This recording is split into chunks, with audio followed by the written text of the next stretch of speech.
How to increase download speed in Telegram. Hey everybody, welcome back to the channel. In today's video we are going to be learning how we can increase the download speed of Telegram app, so make sure to watch the video till the end.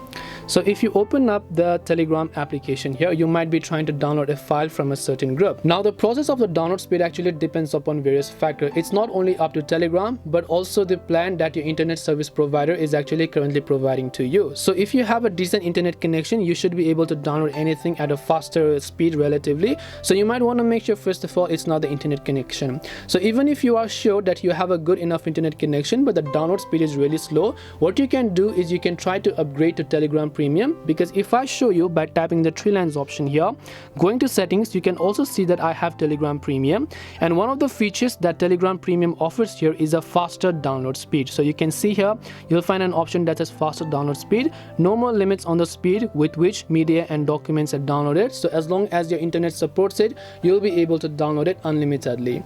So that's all it takes to go ahead and increase the download speed of Telegram, but it also depends upon various factors: the internet connection, the mobile phone, and the Mbps that you're currently using. Hope this video was helpful. If you have got any questions, feel free to leave them down below. Thank you for watching till the end and see you soon in the next video.